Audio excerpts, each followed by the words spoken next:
So thanks for your time. Really appreciate it, and it's great speaking to you today. Um, I'm just going to go straight in there. So you co-directed this film with Tobias Forge, who the singer and ultimately the heartbeat of Ghost almost. How did it work between the two of you co-directing such a big project? It's just it's not about um sharing responsibilities. It's really just about collaboration. Um, I mean, I love working with Tobias and the process of kind of just making every piece of this movie.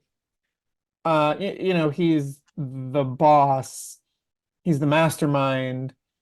So everything is a conversation, which isn't to say I have nothing to do. It's to say that every shot, every frame, every camera movement, he just wants to have a conversation about it. Mm. Did he have in mind pretty much what he wanted, or was there, a sort of a collaboration between the two of you of ideas and things like that about what he wanted for the narrative, etc.?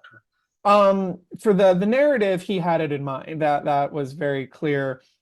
Um, just because he's 2 years ahead of everything he's trying to share and create. But the only part of that process that I was involved in is, yeah, he had it all in mind, but that's exactly where he had it.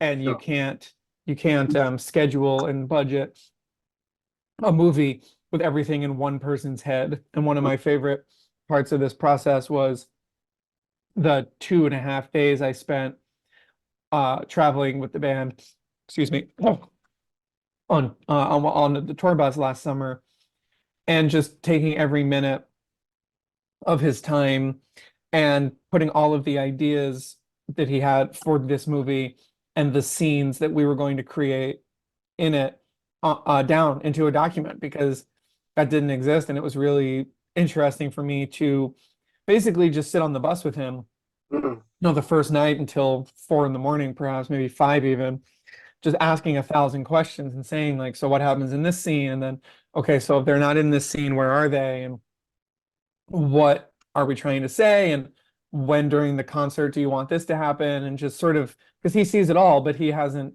put it down. And, to me, the sign of a great and creative partner is someone who knows their limitations, and he has 1,000 ideas for movies, for images, for these characters, but he's very upfront. I don't speak this language. I don't know how to describe what I'm saying in terms of movie vernacular. And that was where my part of the job came in, and sort of suggesting, well, this is how it would be done, or this could be here, and that was really fun. And then it's just I was always surprised. There's things that he saw crystal clear. Here's exactly Mm. how it must be. This is this. This is the shot. This is that. And other things where he would just say, yeah, I'm not sure about this one. What do we think? Mm. And I could never predict which scenes would be which. And even up through the edit, it would be scenes with 100 notes and scenes that had no notes. And yeah, it just depends. It's just sort of trying things until you get it right. You've obviously done work with Ghost previously, most recently the video to Jesus He Knows Me. I think I saw a comment you made where you said it was one of the most complex videos you've done to date. How much of a step up was it going from that to then having a massive feature length production? What sort of challenges did you face in that? Well, this is obviously it is a massive production, but fortunately, the sort of other lead partnership of the movie is Jim Parsons, who was really leading the filming at the Kia Forum Mm. and was brought in with the company Fortress. Obviously, I can deconstruct the needs of a movie, a 2-hour movie, and the scenes and the stories.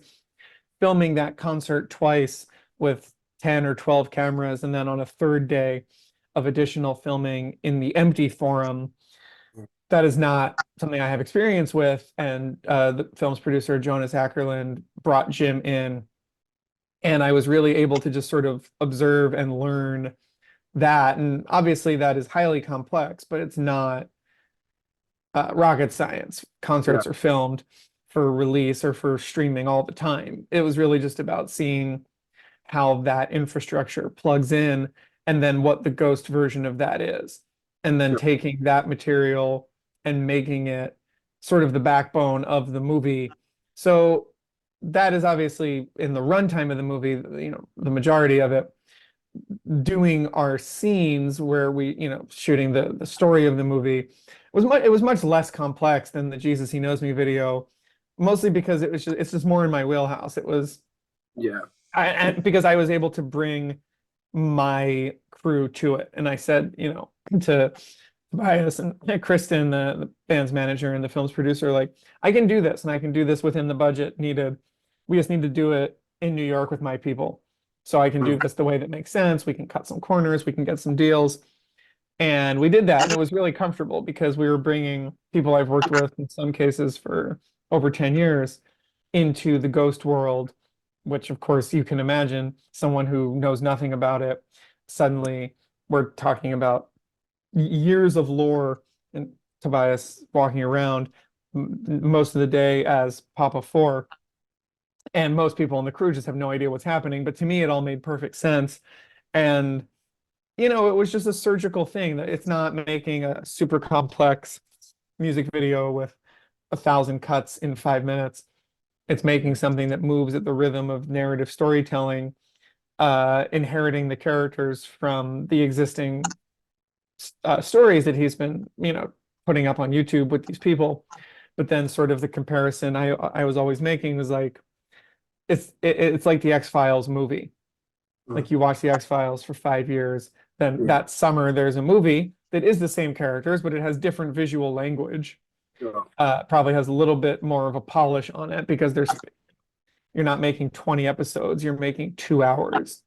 Mm. And then that moves the story forward. And then come the fall, the X-Files is back on TV and it looks different. It looks, that was sort of the comparison.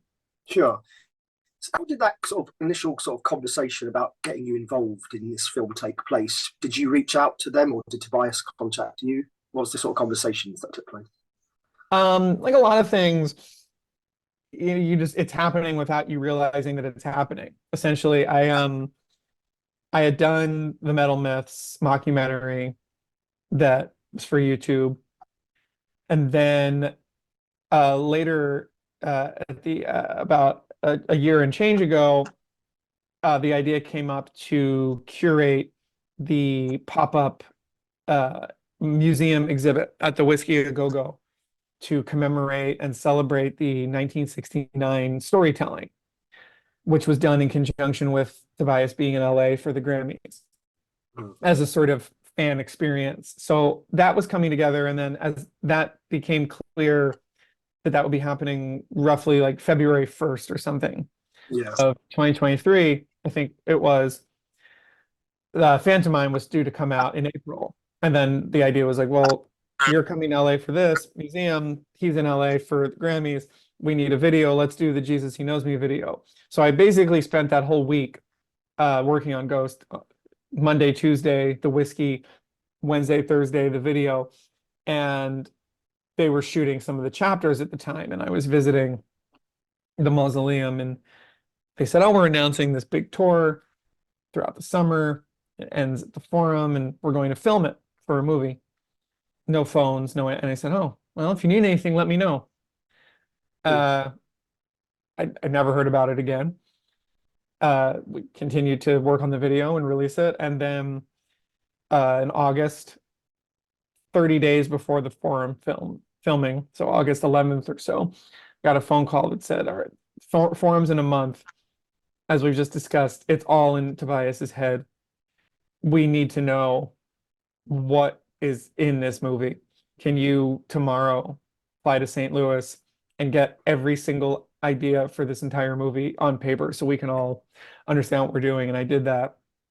And I said, all right, well, if you need me, let me know.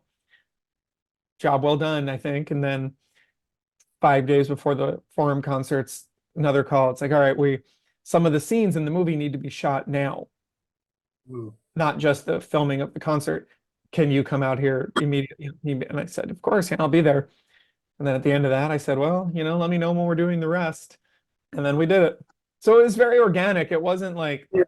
it's just, that's kind of what I wanted to bring, hopefully, because on the Kristen management producer side, you know, this is you're a band's manager. You're not a film producer.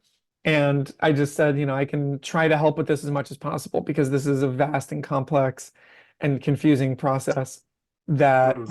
doesn't it is not the same as shooting a 3-minute short for YouTube.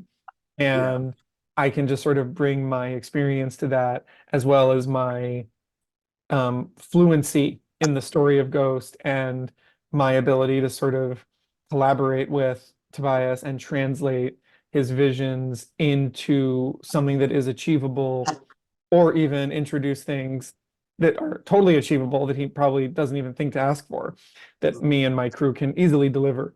And we can bring some ideas a little bit down to earth so that they can actually be done with our budget. But I can also introduce other ideas that I think we can uniquely offer because of our resources, such as the production designers that I love working with and the ability to construct our set exceeded expectations of everybody because they'd never had that kind of money to spend before, or that kind of time to say, all right, we are getting a soundstage and we are building to the exact specifications, a set that will be what Tobias wants. Sure. He never had that. So he was extremely delighted that I was able to bring the right collaborators to it. It seemed like there was just a very good sort of, very consistent sort of flow between everything. From how you're sort of talking and putting it across, where it just seemed a natural sort of flow with everyone sort of having their own parts. Did you find that to be the case? Yeah, I mean, there would have to be. And it's just, again, like, it just speaks to his, in my opinion, like his openness and his collaborative spirit. He's obviously the brains of the entire thing and the visionary behind the music, the stage show, the storytelling, the artwork, but he's not an artist. He's not creating the artwork for the albums or for the t-shirts. He shares songwriting credit on a great number of songs. The the musical direction of the band is a collaboration with Hayden, who plays drums. Just as the sort of live musical director, and we got to work with Hayden a little bit in creating some little in-between pieces for the movie. So yeah, it's one person, again, like we talk about Star Wars all the time. Tobias loves Star Wars. You have somebody in charge of this world they've created, but only a maniac and a really bad collaborator would say, I do everything myself, and everyone just kind of has to be subservient to me.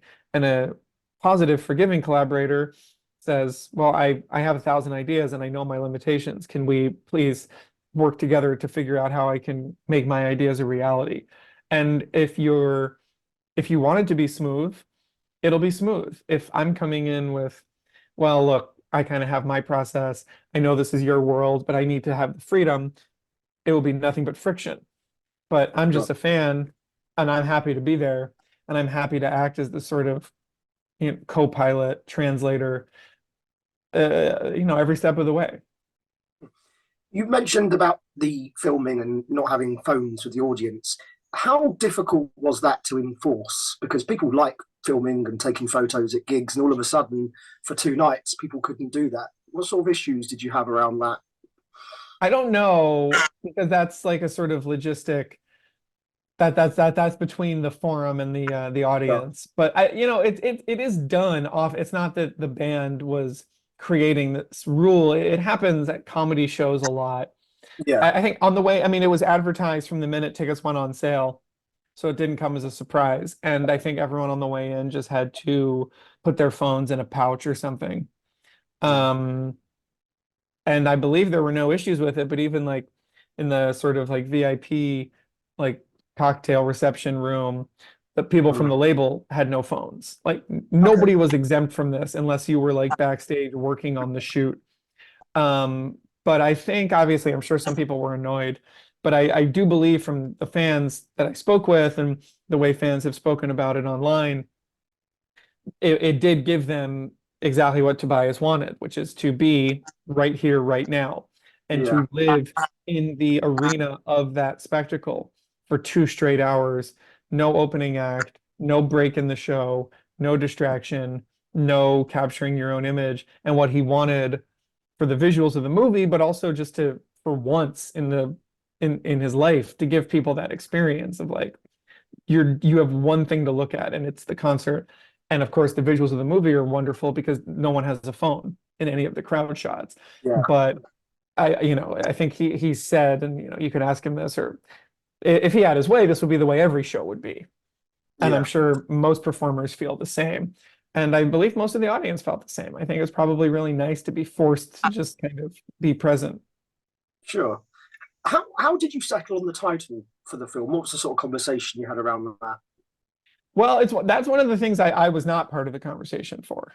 Oh, okay. I think it'll make sense. Obviously, it's from Square Hammer, the Yeah. lyrics. I think the meaning of it will make sense in the context of the story. Obviously, I've alluded to one of the ways that we talk about it, and the being present, which is not a spoiler for the story. It's just the way that the filming was constructed around a no phone, be here now, right here, right now experience. Um, but that's a great example. I mean, there were other titles that I was being told, oh, this is the title or this is the title. And then we were shooting and I referred to a title and I was told, oh, no, we changed it. Okay.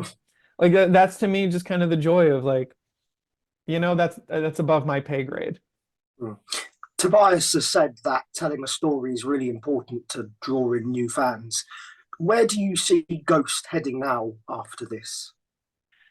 Um, I mean, like, what do you mean? So, is there more plans in the pipeline for something similar, or developing the storyline further? Oh, I'm sure there are. Yeah. I think it goes without saying that this has been a hugely successful second sort of continent on the planet of the band that fans love. And this movie, it does not conclude the storylines, if that's what you're asking. Yeah. Nor do I think they will conclude. I mean, they are separate from the music. It is a church and state. That he is not creating narrative sagas about these characters in the songs, and yet the narrative plays out concurrently within the concerts and within the promotional materials, which is just to me one of the fascinating and unique things. So obviously I am, none of this is being talked about with me anyway, because we finished the movie 2 days ago, but I would have to assume that the saga continues indefinitely, but perhaps he has an endpoint in mind that I am not aware of. It will be revealed, I'm sure. So, Alex, I just want to thank you for your time. I've really enjoyed talking to you today, and I wish you all the best and success for the film and all your future endeavours. Thank you for your time. Oh, thanks so much for wanting to talk. Hopefully you'll enjoy it when you see it. I'm sure I will. Cheers. Thank you, Alex. Much Thanks. appreciated. Bye. Thanks. Bye bye.